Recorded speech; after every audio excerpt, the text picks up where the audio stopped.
ba'da.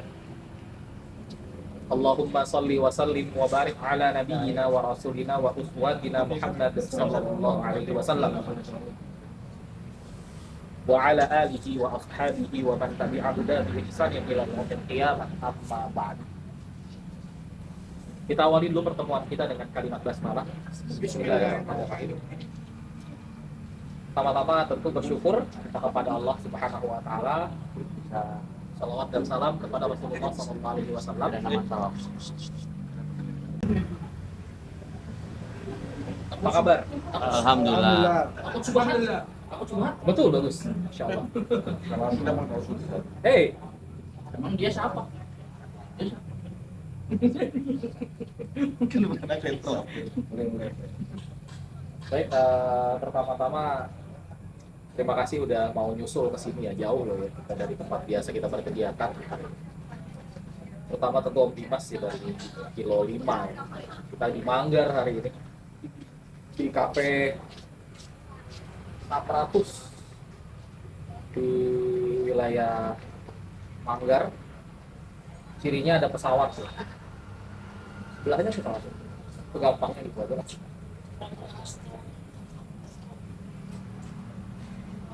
Pekan lalu kita di BDS, sekarang di Manggar itu perubahannya lumayan jauh sebenarnya. Tapi Masya Allah teman-teman masih mau hadir. Dari kita ada sponsor Honda malam ini insya Allah ya. Marbit pakai kaos Honda. Kenapa Honda? Karena dari Jepang. Dari Arab Honda. Semakin di depan. Semakin di depan. Semakin di depan. Itu ya bang. Kalau Yamaha karena dari Jepang. Kalau dari Arab ya Mahmud gitu. Kalau temannya Mas Firman ya Mahmud.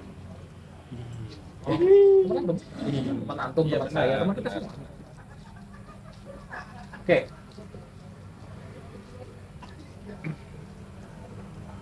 Sepeninggal Rasulullah Sallallahu Alaihi Wasallam, umat Islam itu menghadapi keadaan yang cukup berat ya.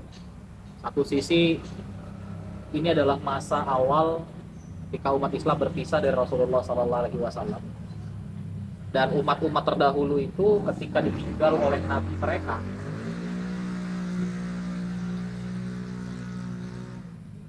sebagian dari mereka itu dari umat terdahulu itu berbalik ke belakang, kita meninggalkan ajaran yang dibawa oleh nabi mereka. Terjadi di umatnya Nabi Musa, umatnya Nabi Isa, umatnya Nabi Ibrahim dan seterusnya. Yang paling sedih umat Nabi Nuh, umat nabinya masih ada aja udah bangkang. Maka ini adalah sebuah keadaan yang menguji kualitas keimanan umat Islam. Untungnya ketika itu Rasulullah Sallallahu Alaihi Wasallam dengan izin Allah sudah mendidik generasi para sahabat. Generasi para sahabat radhiyallahu taala anhum ajma'in, yang itu kualitas terbaiknya lebih kurang 200 orang. 200 orang.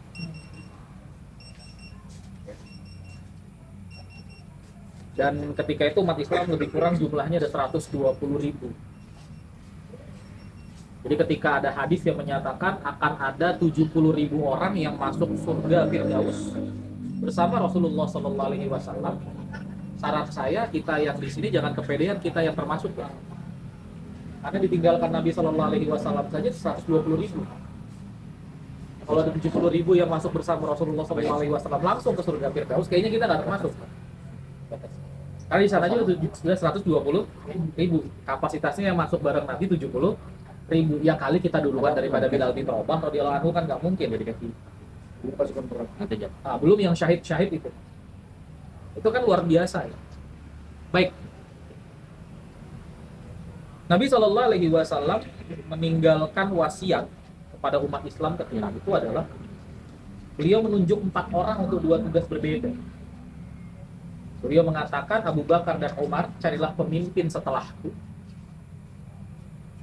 Sedangkan Utsman dan Ali urus pemakaman itu. Coba pembagiannya. Mertua itu deh, untuk cari pengganti, bukan pengganti mantu ya, pengganti pemimpin. menantu yang ngurus jenazah. Mana yang lebih mulia? Nggak ada, dua-duanya sama mulia. Yang hina itu yang tidak amanah, yang khianat itu yang hina. Jadi konsep dalam Islam itu kita tidak usah mencari siapa yang paling mulia di antara kita. Sebagaimana hadis yang pernah saya ceritakan tentang orang-orang yang hadir dalam majelis ilmu. Ya. Walaupun yang datang niatnya cuma makan, datang niatnya tidur, semua dapat keutamaan dari Allah. Yang nggak diberikan adalah keberkahan. Ya, itu. Maka kita harus rajin-rajin melakukan muhasabah, introspeksi kepada diri kita. Sekian tahun kita ngaji, ada perubahan nggak? Oh, tahsinku belum bagus, tapi pemahaman sejarahku nambah nih, alhamdulillah. Oh, aku nggak paham-paham sejarah, tapi tahsinnya bagus, oke. Karena kita nggak bisa paksa, seperti obrolan kita di mobil tadi ya.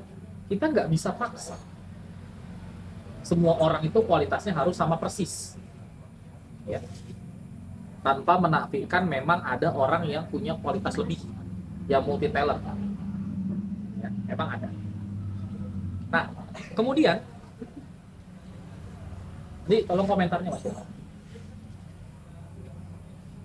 Saya agak gugup ini, takut dikomentari Mas Firman. Siapa tahu artikulasinya kurang pas.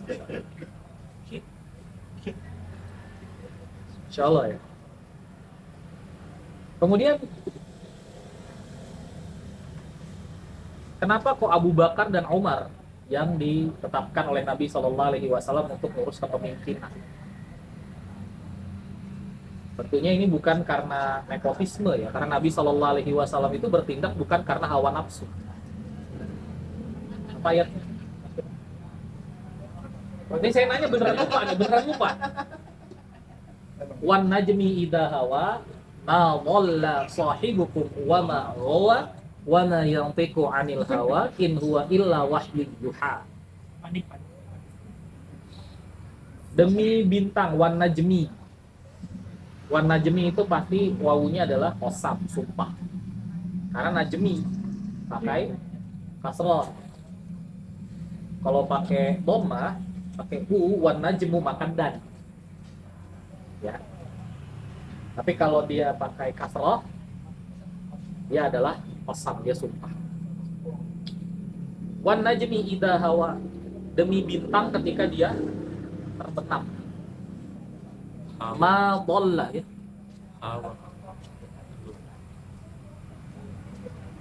Ma dhalla sahibukum, ma tidaklah dhalla. Kenapa menggunakan ma? Ma itu berbeda dengan la. La itu dua macam.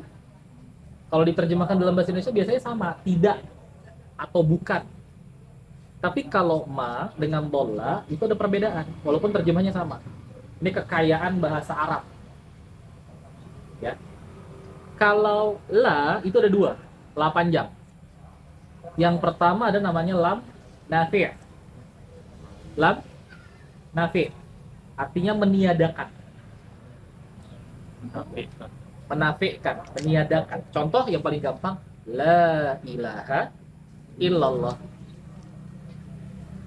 Lam nafi' selalu diikuti dengan isim, kata benda. Sedangkan satu lagi adalah lam nahi. Satu nafi, satu nahi. Nahi ini melarang. La taqrabuz zina. Depannya ada wawu ya. Wala taqrabuz zina. Janganlah kamu mendekati zina. Ya. La taqulu ra'ina wa qulu unzurna. Jangan mengatakan ra'ina, katakanlah unzurna. Itu lam nahi, melarang. Namanya melarang itu bisa jadi besok enggak, hari ini iya, maka dilarang, jangan sampai besok mengulang. Bisa jadi hari ini enggak, hasil dari larangan kemarin mengerjakan masih, hari ini sudah tidak. Itulah. Tapi kalau ma, kemarin tidak, hari ini tidak, besok pun tidak, itu ma. Maka ketika Allah katakan ma dhalla sahibukum, tidaklah sesat sahabat kalian. Siapa? Rasulullah Muhammad sallallahu alaihi wasallam. Maka sebelum jadi nabi pun Rasulullah sallallahu alaihi wasallam sudah Allah jaga dari kesesatan. Itu maksudnya. Belum jadi nabi pun sudah terjaga dari kesesatan, apalagi setelah jadi nabi. Yang tidak Allah jaga dari kesesatan kita. Apalagi kita yang tidak mau ngikutin ajaran nabi. Ma walla sahibu. Tidaklah sesat sahabat kalian itu. Nggak pernah. Makanya ketika ada yang mentafsirkan surah Ad-Duha, viral itu. Ya. Wadduha wal laili idza saja ma wadda'aka rabbuka wa ma qala walal akhiratu khairul laka minal ula wala sawfa yu'tika rabbuka fatarda alam yajidka yatiman fa'awa wa wajadaka dhallan fahada. Dulu dia dulu dia menjadikanmu sesat, kemudian sekarang dia memberimu petunjuk. Jadi dia mengatakan dulu Rasulullah itu pernah sesat. Dijawab oleh para ulama dengan jawaban mereka, tidak perlu kita bahas di sini. Itu ada adabnya. Ma dhalla sahibukum wa ma ghawa. Dan tidak mungkin dia keliru. Bahkan ketika Rasulullah sallallahu alaihi wasallam melakukan kesalahan, hitungannya bukan keliru. Hitungannya adalah ilmu. Contoh, Rasulullah sallallahu alaihi wasallam pernah sholat asar cuma 2 rakaat. Ngimamin para sahabat. Cuma 2 rakaat. Nanti kalau jadi imam di KN nggak boleh gitu, ya. Masya Allah. Selesai beliau zikir, habis itu keluar. Pas Nabi sallallahu alaihi wasallam zikir, para sahabat senggol-senggol lagi, tegur. Nggak berani Rasul. Siapa berani negur Rasul? Dan kenapa ketika itu tidak berani tegur? Karena cara untuk menegur imam yang salah belum ada. Tegur, udah. 2 rakaat loh, tadi harusnya kan 4. Mana tahu wahyu turun di tengah-tengah sholatnya Nabi? Iya juga ya, nggak berani. Ketika Nabi meninggalkan masjid, disusul oleh salah satu sahabat. Tidak disebut namanya, disebutnya Dzul Yadain. Dzul Yadain itu maknanya pemilik 2 tangan. Siapa kira-kira? Ya siapa aja yang punya 2 tangan. Itu kadang-kadang ada riwayat hadis begitu. Ya, Dzul Yadain, pemilik 2 tangan.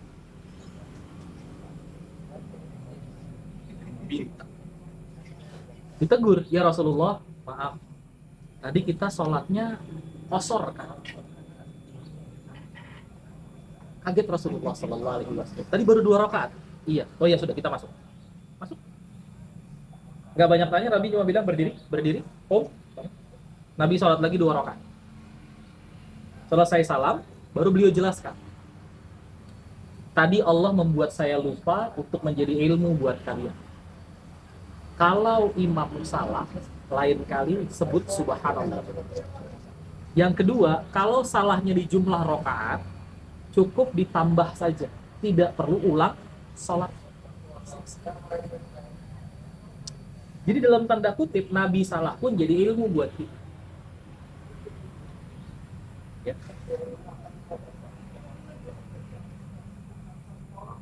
Dalam tanda kutip. Jadi hikmahnya banyak. Ketika Nabi Shallallahu Alaihi Wasallam di surah At-Tahrim ayat yang 1, yang pertama. Karena istri-istrinya cemburu, Nabi Shallallahu Alaihi Wasallam mengharamkan sesuatu yang Allah halalkan khusus untuk diri beliau.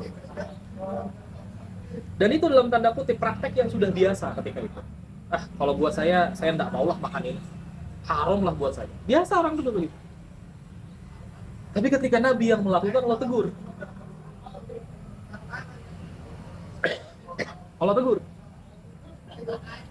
Kenapa kau mengharamkan sesuatu yang udah Allah halalkan buatmu? Hanya untuk menyenangkan hati istri. Coba hikmahnya buat kita laki-laki. Saya kalau ngisi ini di depan ibu-ibu, saya bilang begini, Bu, kalau Nabi karena istrinya kesel, istri-istrinya cemburu, beliau mengharamkan apa yang Allah halalkan. Kalau suami ibu, saya bilang, kalau ibu-ibu kebanyakan kesel sama suami, bisa-bisa dia menghalalkan apa yang Allah haramkan buat dia. Cuma supaya ibu diam. kesel karena ndak kaya-kaya, kesel karena tetangga punya mobil bagus, kesel karena ini. Supaya istrinya berhenti ngomel, korupsi suaminya. Saya bilang gitu. Ini bukan karena salah perempuan ya, dua-duanya selevel. Yang satu ndak punya rasa syukur, satu ndak beres imannya kan gitu. Itu hikmahnya luar biasa. Bahkan ketika dalam tanda kutip Nabi, tanda kutip ya, keliru sekalipun, selalu ada ilmu. Ma dhalla sahibukum wa ma ghawa. Wa ma yantiqu 'anil hawa. Dan tidaklah yang dia ucapkan itu hawa nafsu. In huwa illa wahyu yuha. Melainkan semuanya adalah wahyu yang kami turunkan kepadanya. Jadi ketika Nabi Shallallahu Alaihi Wasallam memerintahkan Utsman dan Ali untuk ngurus jenazah, barakallah, dan memerintahkan Abu Bakar Siddiq dan Umar bin Khattab, semuanya berempat radhiyallahu taala anhum ajma'in, untuk tugasnya masing-masing. Kira-kira itu wahyu atau nafsu? Wahyu atau nepotisme? Wah, mentang-mentang mertua sama menantu nih kan gitu. Nepotisme atau wahyu kira-kira? Otomatis kan kita harus paham di situ. Saya nggak pernah nemu ulama mengatakan itu nepotisme. Kalau dia mengatakan nepotisme, yakin bukan ulama itu. Karena sekarang kan kita hidup di zaman orang lebih percaya konten kreator daripada kitab. Ya. Nah itu percaya sama influencer. Nah, Bit. Kasihan ya kamu, Bit. Kok ketinggalan? Kan? Itu loh, itu problem kita hari ini. Potong-potong video, komentar, potong-potong video, komentarin, enggak ngasih referensi, enggak apa. Kalau yang ngomentarin pakai referensi, oke. Ya, apalagi yang referensinya jelas, Arab gundul, kitabnya jelas. Maaf, bagus. No problem saya dengan itu.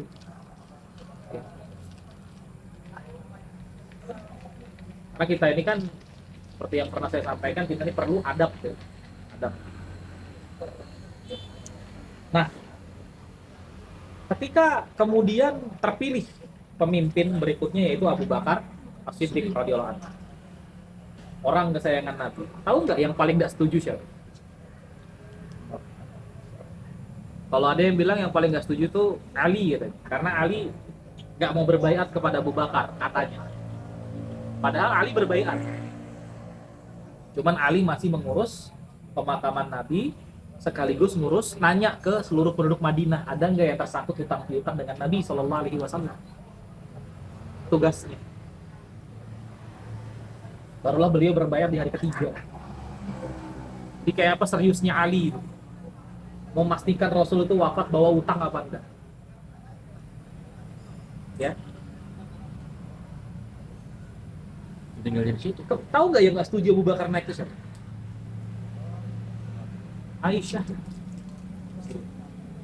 Anaknya. Aisyah radhiyallahu taala anha.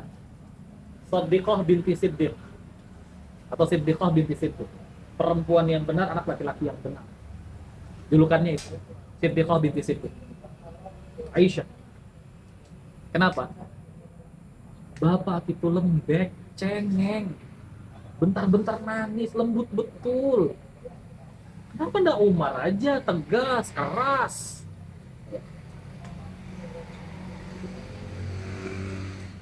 Tapi itu kan komentar ya, opini pribadi beliau. Karena tahu bapak.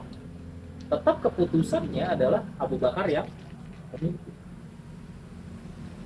Abu Bakar dan Umar itu punya karakter yang beda banget. Beda banget. Ketika akhir masa kepemimpinan Abu Bakar, umat Islam itu sudah sampai Syam. Sudah sampai Syam. Ya. Abu Bakar itu tipe pemimpin yang kalau saya sudah percaya sama kamu, kerjakan semampumu, selesai. Itu Abu Bakar. Mas, nanti pekan depan kita ke Samarinda, tolong carikan mobil. Budget 5 juta. Mau Innova kah, Avanza? Pokoknya terserah kamu. Saya percaya. Saya tunggu hari Ahad pagi. Ya hikmah. Udah, Abu Bakar tipenya begitu. Itu Abu Bakar situ. Dia kalau nugasin orang begitu aja. Artinya seleksinya seleksi orang lapangan di masa Abu Bakar ketat apa enggak? Ketat. Karena yang harus betul-betul menguasai bidang. Makanya yang berangkat Khalid bin Walid, Abu Ubaidah, ya, Amr bin As, sahabat-sahabat hebat semua. Bahkan pengepungan Syam itu kan dari 4 penjuru.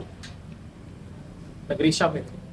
Penaklukan dari 4 penjuru. Karena memang Syam ini berbeda, harus dimenangkan dengan cara yang berbeda. Kalimatnya para ulama begitu. Kalau Umar bin Khattab, beliau beda. Umar itu memegang prinsip musyawarah kapanpun dimanapun.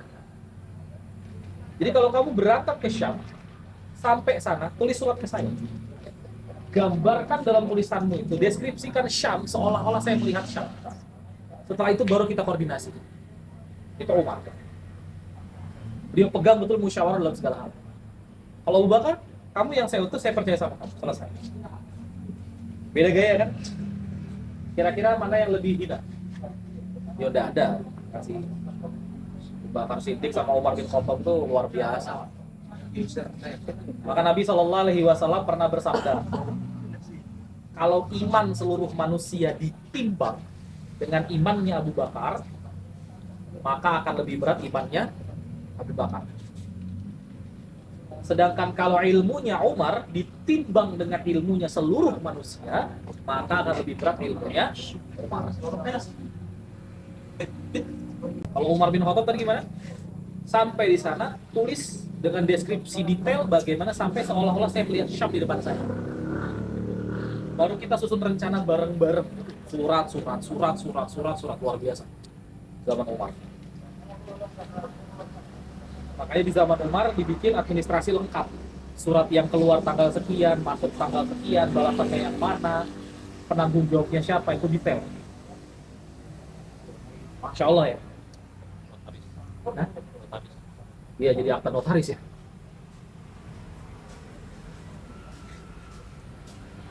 Kemudian ketika Umar bin Khattab melihat Abu Bakar memimpin, Abu Bakar itu memimpin lebih kurang 2,5 tahun.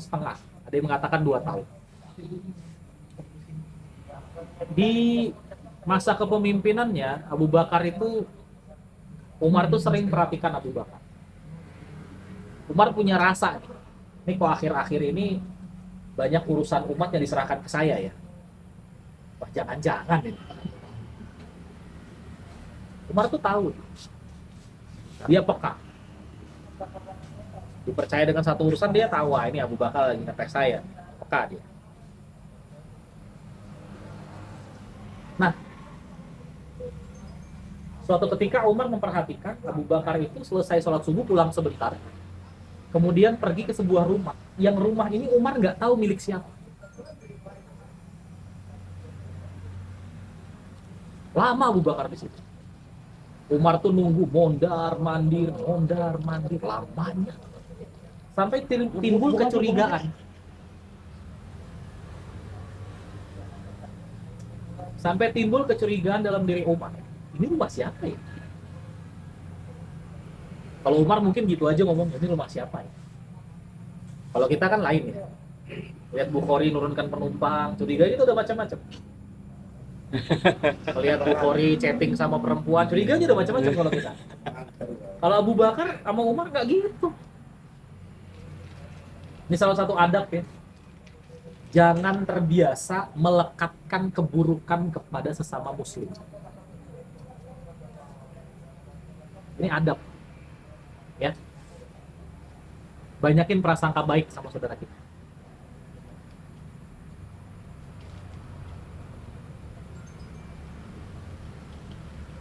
Kemudian ternyata Abu Bakar baru keluar dari rumah tersebut menjelang duha. Menjelang duha. Dari kapan tadi? Dari habis subuh. Habis subuh katakanlah jam 6. Duha jam 9.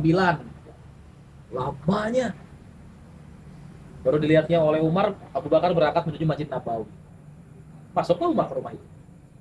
Kaget Umar.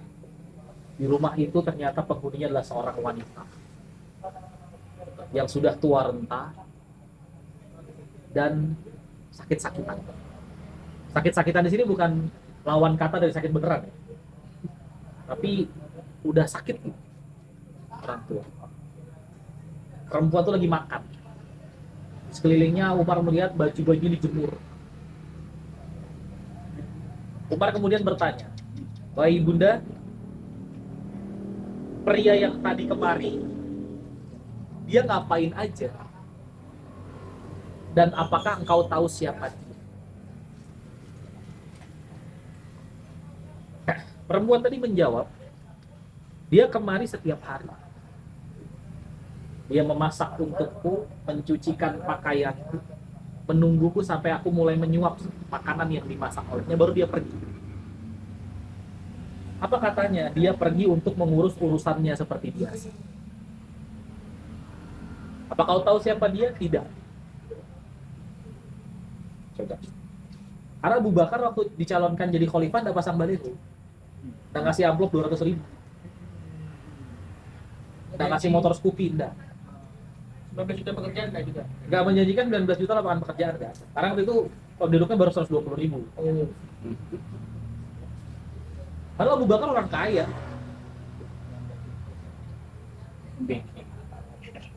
Abu Bakar tidak menjanjikan makan gratis. Jadi mereka nggak tahu, nggak semua orang tahu Abu Bakar tuh mukanya kayak gimana.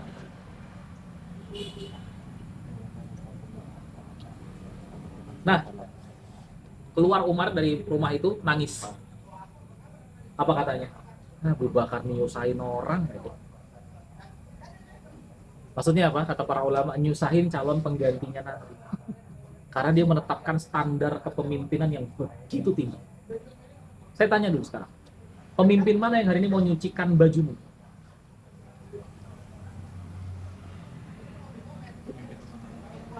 Kecuali bapakmu kan gitu. Mungkin mau nyucikan bajumu kan gitu ya. Nah itu pemimpin tuh dari situ belajarnya. Jadi kalau nggak becus ngurus rumah tangga nggak bisa.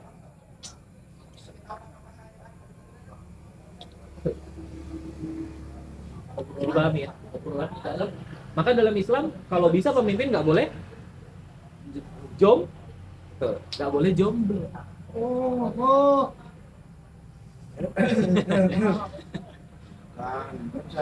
Benar. Oh, enggak.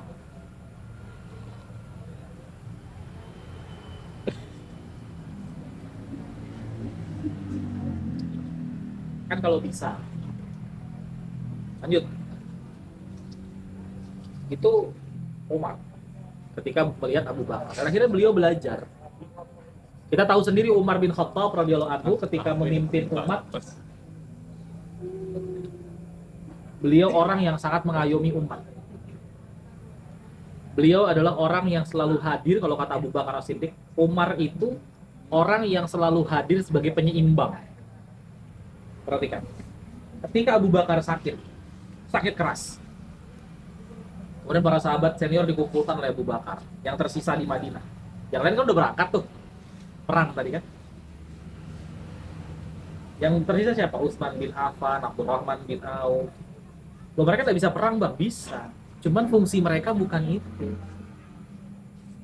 Abdurrahman bin Auf gak usah disuruh ngurus strategi perang, urus ekonomi umat lebih mantap. Di zaman Rasul beliau kan koordinator pasar. Tapi kan kemampuan di situ. Yang berangkat perang ya Khalid bin Walid. Ya kali Khalid bin Walid ngatur pasar. Salah sedikit dipenggal itu. Jadi preman pasar jadinya. Iya. Preman pasar. Salah sedikit. Bukan koordinator pasar nih. Centeng pasar ya, naudzubillah min dzalik. Kayak waktu Umar dan Hamzah kan. Ketika pertama kali umat Islam bikin pasar di Madinah dihancurin sama Yahudi. Lapor ke Rasul. Ketawa Rasulullah. Ya udah kita bikin lagi. Tapi besok kita tambahkan hadiah spesial. Dikasih 2 pintu pasarnya. Di satu pintu ada Hamzah, satu pintunya Umar. Datang Yahudi dari pintu yang sini. Aduh, mau ribut kita sama itu. Singa jadi bunuhnya loh kita. Cari pintu lain sebelah sini. Apalagi yang ini. Selesai, aman dah pasar. Nah, kemudian Abdurrahman bin Auf bertanya kepada Abu Bakar Siddiq, wahai Abu Bakar, kalau kau sudah sakit begini, kira-kira siapa yang kau akan serahi amanah untuk melanjutkan urusanmu, pemimpinan maksudnya ya. Abu Bakar mengatakan, aku tidak pernah memikirkan satu nama pun untuk melanjutkan urusan ini selain nama Umar. Selain nama Umar. Aduh, kacau ini katanya Abdurrahman bin Auf. Celaka kami wahai Abu Bakar. Loh, kenapa? Kata Abu Bakar. Wahai Abu Bakar, tidakkah kau lihat betapa galaknya Umar kepada kami?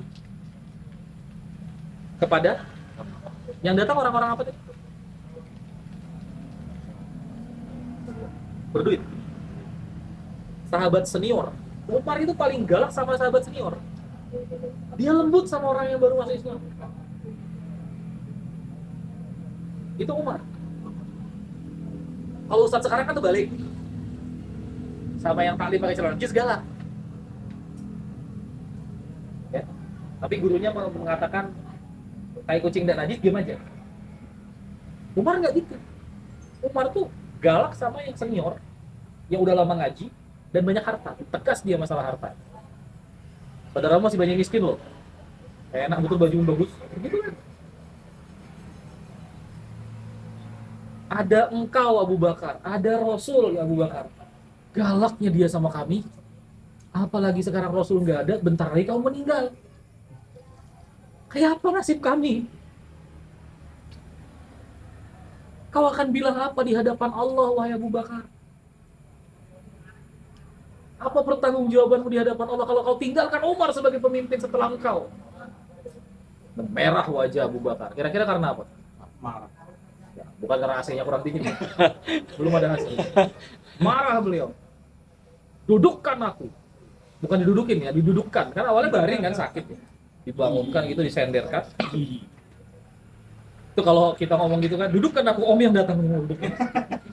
Kan Dimas tuh gitu tuh kerjaannya tuh. Di Om Dim gitu tuh kan. Kita hafal lah ya.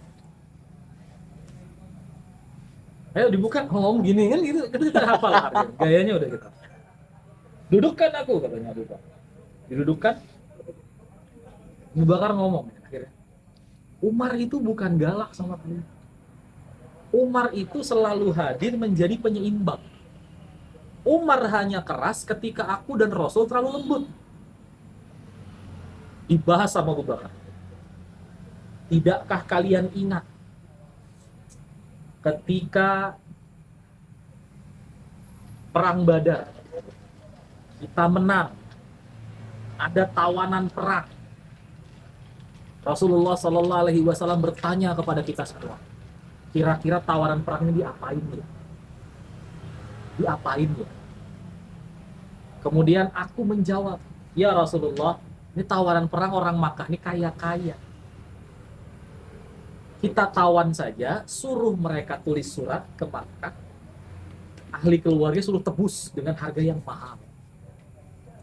Lumayan duitnya buat pembangunan umat. Abu Bakar. Oh bagus, kata Rasulullah SAW. Umar ngomong apa? Ya Rasulullah, di tawanan situ kan ada pamannya Ali bin Abi Thalib radhiyallahu anhu, termasuk pamannya Nabi. Kan Ali sama Rasul sepupuan ya. Jadi pamannya pasti sama dong. Namanya Abbas bin Abdul Muthalib. Ada kakaknya Mus'ab bin Umair. Ada sepupunya Tolhah, ada sepupunya Zubair, ada sepupunya Sa'ad bin Abi Waqqas. Gini aja ya Rasul. Pemuka-pemuka Quraisy itu serahkan sama keluarganya, kita pancung aja. Termasuk sepupuku, bawa sini ku pancung depan. Gak pantas seorang nabi itu punya tawanan kalau belum memusnahkan musuh-musuhnya di muka bumi. Ada ayatnya ya. Abu Bakar usulnya tebus, Umar bunuh. Rasul pilih yang mana? Pilih keputusannya Abu Bakar. Jadi Umar bukan keras, menyeimbangkan.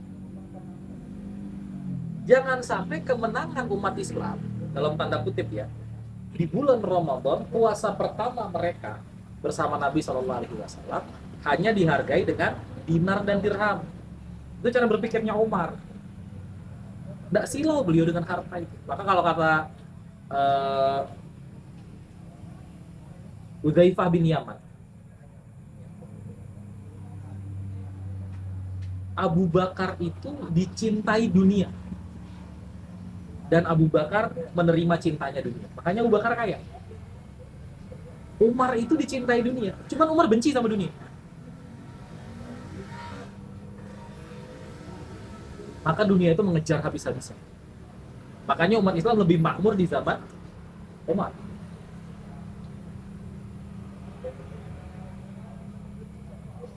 Semana sih kalau cuma duit aja? Tebas aja lehernya Umar. Putuskan, ambil tebusan. Oh, sebagian besar diambil tebusan. Ada yang tidak mau nebus. Kayak apa ini? Ada sebagian yang tidak ditebus sama keluarganya. Apa kata Abu Bakar? Usul. Umar, menurutmu gimana? Kata Rasulullah. Jawaban Umar sama, bunuh. Kan namanya tawanan perang kan jadi ongkos. Kan dikasih makan tiap hari. Yang pas. Ya kan begitu. Bahkan Nabi itu bikin kebijakan, makanannya penjaga dengan makanan tawanan harus lebih enak makanan tawanan. Tawanan perang sampai kaget. Kamu tadi kulihat cuma makan roti kering. Iya. Kamu kasih saya roti dengan daging sama susu. Iya. Kok bisa? Disuruh sama Nabi. Loh, kok bisa? Karena kami punya sikap ikramud duyuf, memuliakan tamu. Kamu sini tamu, cuma tamu yang tidak bebas. Mereka tuh mikir, ini kah orang-orang yang kuperangi? Gitu. Jadi hikmah menerima usul Abu Bakar di sini sebenarnya. Kalau menerima usulan Umar memang praktis ya. Cuman kan nggak ada kisah ini kan. Hah? Ini selesai. Cuman kisah ini kan nggak ada jadi. Kata Abu Bakar, oh Umar apa? Bunuh. Abu Bakar gimana? Suruh mereka menebus diri mereka sendiri ya Rasul, dengan cara mengajari kita baca tulis. Sampai pintar orang Islam. Setelah itu baru bisa baca tulis orang Islam. Baru dibebaskan. Selesai. Beberapa hari kemudian, kata Abu Bakar, Umar menemuiku dan Rasulullah, kami menangis. Karena turun Al-Quran, surah Al-Anfal kalau nggak salah ingat. Tidak pantas bagi seorang Rasul memiliki tawaran perang sebelum mengalahkan seluruh musuhnya di atas bumi. Itu kata-kata siapa tadi? Umar. Datang Umar, budak-buduk. Kalau Umar nggak mungkin takut karena gede orangnya. Budak-buduk gitu. Ya Rasul, wahai Abu Bakar, kenapa kalian nangis? Kasih tahu sama saya. Kalau perlu, kalau kalian ada yang menyakiti, saya akan lawan. Tapi kalau saya perlu menangis bersama kalian, saya akan menangis bersama kalian. Itu Umar bin Khattab. Tetap aja nangis. Kenapa ya Rasul? Apakah akan turun azab? Nyambung. Ya pernah dibahas tapi menyambung. Apakah akan turun azab? Katanya Umar bin Khattab. Apa kata Rasulullah SAW? Kalaupun turun azab hari ini, maka yang selamat cuma satu orang, yaitu Umar bin Khattab. Ayat itu menjelaskan bahwa kedepannya jangan begitu. Tapi nggak salah, karena tadi konsepnya tetap sama. Wa may yantiqu 'anil hawa in huwa illa wahyun yuha. Ma dhalla sahibukum wa ma ghawa. Tetap konsep itu berlaku. Atau kata Abu Bakar Siddiq melanjutkan kisahnya kepada Abdurrahman bin Auf dan kawan-kawan. Ketika menghadapi orang-orang yang tidak mau membayar zakat, aku yang keras. Perangi. Kata Umar, jangan. Mereka kan membaca syahadat dan mengerjakan sholat. Jadi Umar itu bukan selalu galak, dia menyeimbangkan keadaan. Perhatikan bagaimana kepemimpinan Rasulullah Sallallahu Alaihi Wasallam dan para sahabat itu berdiri di atas keseimbangan semacam itu. Namanya keseimbangan itu nggak mungkin tercapai kecuali ada perbedaan. Kalau nggak condong, betul nggak? Gimana? Ya Rasul, kami ikut kamu aja. Kami sami nawatona saja. nggak akan pintar umat Islam. Sami'na wa ata'na itu ayatnya tentang keputusan hukum. Al-Baqarah 285 kan? Tentang keputusan hukum. Makanya lawannya sami'na wa asoina juga tentang keputusan hukum.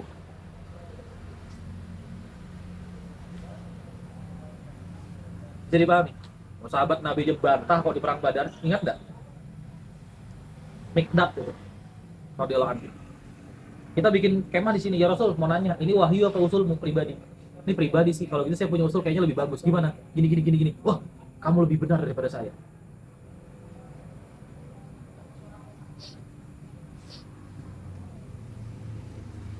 Kan begitu. Nah, di zaman Umar bin Khattab inilah umat Islam betul-betul mencapai masa keemasan. Sampai para sejarawan, para ulama sepakat pemimpin terbesar setelah Rasulullah SAW adalah Umar bin Khattab. Ini tidak mengecilkan peran yang lain ya, tapi ini pendapat para ulama. Nah, ironisnya Umar itu wafat sama seperti Rasul dalam keadaan berhutang. Padahal rakyatnya sejahtera. Wafatnya dibunuh pula. Ya kan? Dibunuh. Maka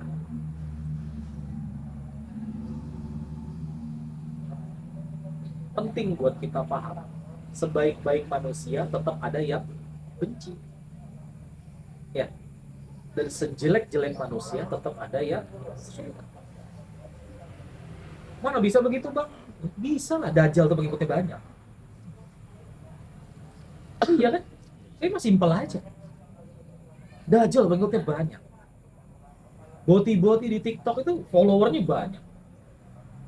Kurang laknat apa? Simple.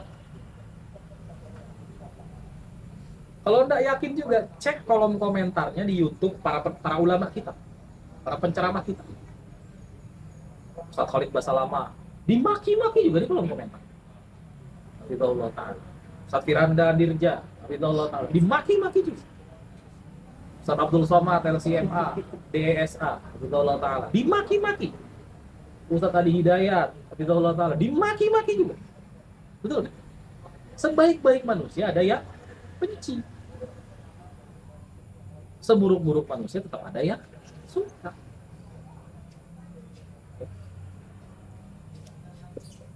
Maka salah satu adab kita, nah ini adab ya, sudah beberapa tahun yang lalu sebenarnya, 2011 atau 2012, saya pernah ngikuti seminar bisnis.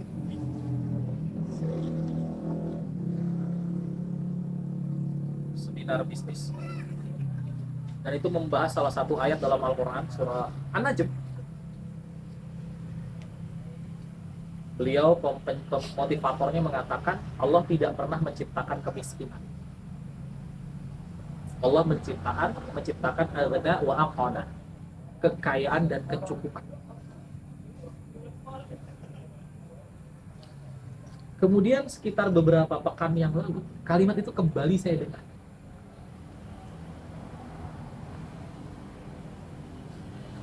Bang Ore enggak komentar, ya tidak lah. Kenapa? Ada penceramah bicara yang kita diam ya. Ngapain kita komentar di situ? Ustaz, antum salah, nggak boleh. Tapi untuk kalian saya mau jelaskan sesuatu. Kalau Allah tidak adakan namanya kemiskinan, mungkinkah ada ayat Al-Quran bicara tentang kemiskinan? Mungkin nggak? Satu ya. Yang kedua, banyak mana ayatnya yang menyatakan Allah tidak menciptakan kemiskinan dengan kemiskinan itu ada? Lebih banyak? Ya. Terus bang, ayat di An-Najm itu bicara tentang apa? Coba lihat rangkaian ayatnya. Allah menciptakan siang dan malam, laki-laki dan perempuan, kekayaan dan kecukupan. Ini maksudnya satu, satu adab kita kepada Allah adalah kita sandarkan kepada Allah itu segala sesuatu yang baik-baik saja. Tapi penjelasannya sama seperti di surah yang lain. Surah apa itu? Ustaz Dani mungkin hafal. Kalau kamu mendapat kebaikan itu karena Allah yang kasih. Tapi kalau kamu mendapatkan keburukan itu karena kamu yang tidak bersyukur. Karena kamu yang bermaksiat. Ada kan aturan? Itu adab kita kepada Allah.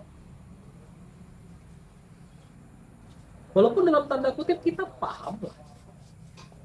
Ada orang yang Allah ciptakan sempurna, ada yang cacat, betul? Tapi kewajiban kita menyandarkan kebaikan saja kepada Allah. Oh, itu kok ciptaan Allah buruk begitu? Bukan buruk. Kita cuma diuji dengan cara yang berbeda. Jangan kayak orang sok bijak. Kita ini cuma memilih jalan yang berbeda untuk bermaksiat, bukan itu konsepnya. Karena gitu kan? Ya cuma milih cara yang berbeda untuk bermaksiat. Sama-sama bermaksiat kita ini. Kata seorang ustaz. Seseustaz. Sowat ya. Ya, kata seseustaz. Sowat. Jadi kita menyandarkan kebaikan saja kepada Allah. Itu hikmah, itu maksud ayatnya.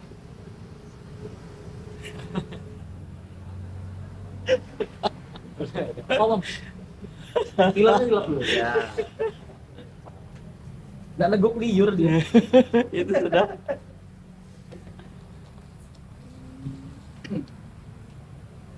Lanjut ya. Yang kedua, kemiskinan itu adalah apa ya? Bukan kemiskinan itu. Ya, kemiskinan itu adalah PR. Saya tanya, kalau Allah mau bisa nggak? Ayatnya ya, surah Yunus itu. Kalau Allah mau bisa nggak Allah jadikan semua orang di dunia ini Islam? Nah, bisa. Kenapa enggak? Kenapa enggak Allah lakukan? Ya satu sisi kalau menunjukkan Allah Maha berkehendak. Yang kedua, itu tugas kita untuk berdakwah. Oh iya kan? Terus kenapa ada orang kaya, ada orang miskin? Itu diserahkan kepada manusia. Jalan dah ukhuwah. Gitu loh. Para sahabat Nabi itu orang yang lebih paham Quran nggak daripada kita? Kira-kira ada nggak di antara mereka yang nggak mau infak gara-gara ayat itu? Oh, Allah nggak ciptakan kemiskinan, kok ngapain nggak sih orang miskin? Loh, mereka lebih paham Quran daripada kita. Tapi kenapa Umar bin Khattab sampai gendong gandum malam-malam? Abu Bakar sampai ngurusin itu perempuan tua tadi. Umar bin Abdul Aziz, cicitnya Umar bin Khattab, sampai menjual kantor negara karena dianggap pemborosan. Dijual, bukan direnov 25 miliar. Kok 25 miliar tuh bikin baru? Loh, iya kan? Renov kok 25 miliar. Hitung dong, kamu ada bangunan kan? Itu bikin baru kan? Bikin baru. Renov 25 miliar. Apa Aldo suruh bikin RAB jadi baru gitu, 25M itu? Menjaga marwah, Bang. Hah? Apa? Lebih. Menjaga marwah. Nggak dapat di Bikin mobil. istana itu. Bangunannya, Mas. Ya itu. Demi Gimana, marwah. Dim? Nggak dapat di mobil. Jadi Nggak berani ngomong dia, ngasih makan. Udah berani. Kayak mana berani sama Udah tuannya. berani ya. tumben marwah. Oke, lanjut ya. Makanya terlalu picik kalau kita melihat satu ayat terus mengatakan kalau gitu nggak ada kemiskinan, orang sekarang cuma nggak berkecukupan aja gitu, nggak ngerasa cukup, enak betul hidupnya. Dan saya yakin yang ngomong pasti cukup hidupnya. Saya belum pernah ngelihat penceramah atau guru honor gitu yang ngomong begitu. Faktanya miskin banyak kok. Apa karena mereka nggak bersyukur? Kan gitu. Karena saya tuh kadang-kadang heran. Rezeki dari Allah itu cukup kalau untuk hidup, nggak cukup untuk gaya hidup. Kata siapa? Quotes. Lu ayatnya kan ada. masalah zakat itu. Ustaz Dani, ayat zakat surah apa itu? Hah? At-Taubah ya? Penerima zakat, At-Taubah 60. Zakat, penerima zakat. Lil fuqara wal masakin ya. Coba buka At-Taubah 60 tuh. Mau tak jelasin dikit. Semoga masih cukup waktunya ya. Surah At-Taubah yang 60. Ini hebat nih Al-Qur'an membagi. Oh, Masya Allah. Sebenarnya zakat itu hanyalah untuk orang-orang fakir, orang miskin. Bahasa Indonesia ini. Zakat. Lanjut. Kata jemaah enggak kita ayat. Nah, apa ini kan forum saya, boleh. Lanjut. Zakat yang dilunakkan hatinya Ah, untuk memerdekakan hamba sahaya, ya. untuk membebaskan orang-orang yang berhutang, Ya. untuk yang berjihad di jalan Allah, dan Betul. untuk orang yang sedang dalam perjalanan Ah. sebagai kewajiban dari Allah. Kalau mau mengetahui Perhatikan ya. Perhatikan. Ayat ini kuncinya cuma di 2 huruf. ayat miskinnya 36. Untuk memahami ayat ini cukup memahami 2 huruf. Memahami distribusi zakat itu cukup memahami 2 huruf. Yang satu li, yang satu fi. Ketemu Ustaz? Li dengan fi, ketemu? Ini Ya. Ya, motor. Wa fir riqab. Oh ya. Betul? Ya. Jadi cuma memahami 2 huruf aja. Fi, perhatikan. A'udzubillahi minasyaitonirrajim. Innamas shadaqatu. Sesungguhnya sedekah tafsirnya adalah zakat. Tafsirnya adalah zakat. Diam dulu.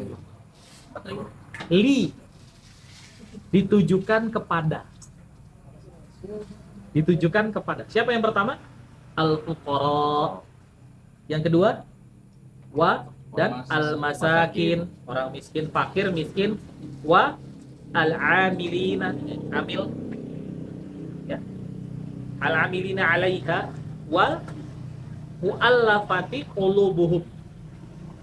Mu'allaf. Ini li. Li, fakir, miskin, amil, mu'allaf. Perhatikan ya, 4. Wa dan fi dalam urusan. Yang pertama, fi apa nih? Riqab, memerdekakan budak. Ya. Wal gharimina, membebaskan orang-orang yang berhutang.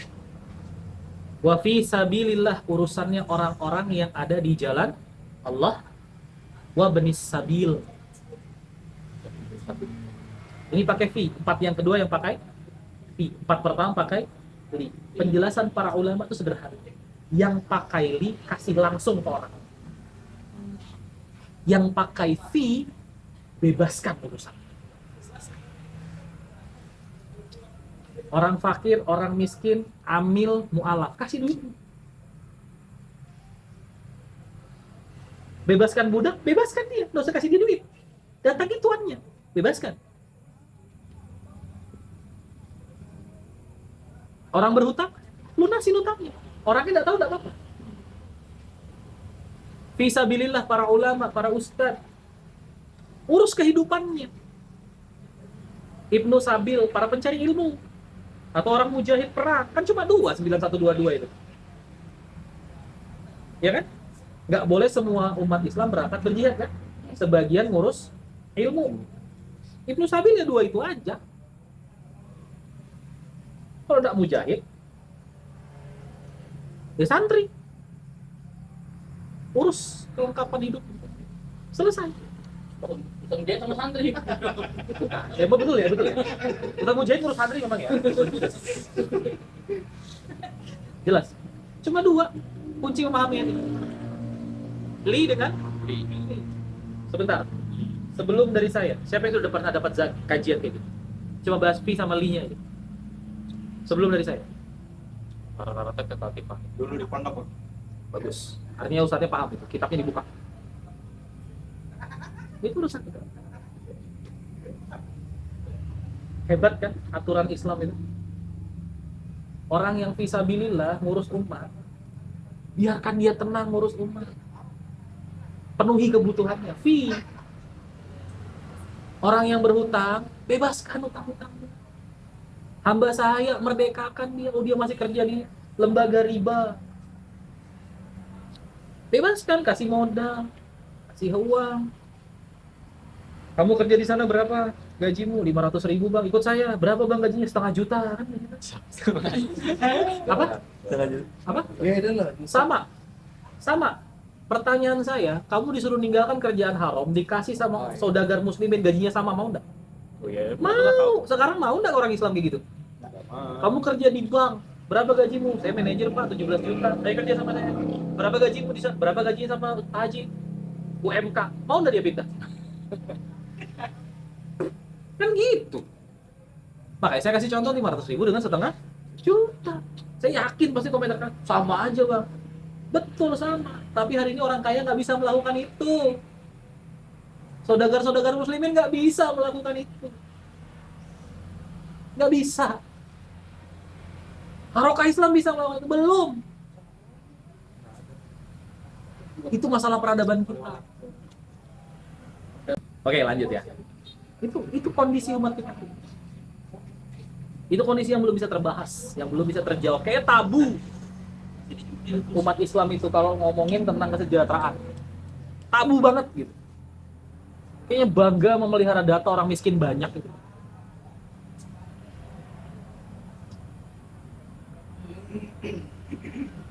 Gak usah itu marbot masjid digajau MK aja susahnya setengah mati nyari yang begitu. Loh, cari marbot itu harus ikhlas. Tesnya aja alhamdulillah. Lagi tesnya. Maka begitu tes ya Allah hafalan harus sekian juz. Itu sudah. Gaji UMK nggak nyampe. Setengahnya aja kagak. UMK mana kali UMK? Saya ada sempat ditawarin gitu. Ustaz carikan temannya jadi imam nak. Tapi kami nggak mau gaji. Lah, Ya apa sih? saya mau marah cuman nanti tuh antum yang sholat Jumat ada untuk di Istiqomah gitu. Ada yang ngajak saya ngobrol kan? Nah itu. Kami sediakan ruko aja kalau dia mau usaha. Dalam hatiku modal lagi. Iya kan? Satu. Yang kedua, nggak semua orang bakat dagang. Bisa dipahami? Nggak semua orang bakat dagang. Berdagang tuh sunnah. Kalau berdagang tuh sunnah, kenapa Bapak jadi pengacara?